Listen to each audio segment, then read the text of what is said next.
ప్రాంతంలో సాగునీటి వసతులు కల్పిస్తా అని చెప్పి ఈ ప్రాజెక్టు నిర్మాణం చేపట్టడం జరిగింది.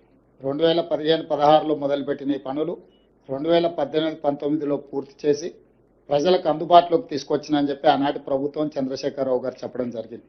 నిర్మాణం జరిగిన 3 సంవత్సరాల లోపే 2023 అక్టోబర్ ప్రాంతంలో మేడిగడ్డ బ్యారేజ్ కుంగిపోవడము, అన్నారం సుందిళ్ళ బ్యారేజులు పగుళ్ళు రావడము, ఆనాడు ప్రాజెక్టులు ప్రమాదంలో పడ్డాయి అని సాంకేతిక నిపుణులు, నేషనల్ డ్యామ్ సేఫ్టీ అథారిటీతో సహా కేంద్ర ప్రభుత్వ రంగ సంస్థలు గుర్తించి వాటి మీద విచారణ చేసి ఆ విచారణ సందర్భంగా ప్రణాళికల లోపం, నిర్మాణ లోపం, నిర్వహణలో లోపం, డిజైనింగ్, కన్స్ట్రక్షన్, ఆపరేషన్ అండ్ మెయింటెనెన్స్లో లోపాలు ఉన్నాయి.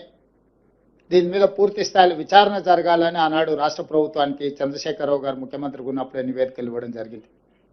ఆ సందర్భంలో పిసిసి అధ్యక్షుడిగా నేను, శ్రీ రాహుల్ గాంధీ గారు మేడిగడ్డ బ్యారేజ్ను సందర్శించి మా కాంగ్రెస్ పార్టీ నాయకులు ఆనాడు బట్టి విక్రమార్క గారు, శ్రీధర్ బాబు గారు, ఉత్తమ్ కుమార్ రెడ్డి గారు ఈ ప్రాజెక్టుల పర్యటనలు చేపట్టి ఇందులో లోపభూయిష్టమైన నిర్ణయాలు, అవినీతి, అశ్రిత పక్షపాతము, నిర్లక్ష్య వైఖరి, ఎన్నో లోపాలతో కూడుకున్న నిర్ణయాల వల్ల ఈరోజు దాదాపుగా 1,00,000 కోట్ల రూపాయలు పెట్టి నిర్మించిన కాళేశ్వరం ప్రాజెక్టు పూర్తిగా కూలిపోవడం, దీని మీద విచారణకు ఆదేశిస్తాం ప్రభుత్వం అధికారంలోకి రాగానే అని చెప్పడం జరిగింది.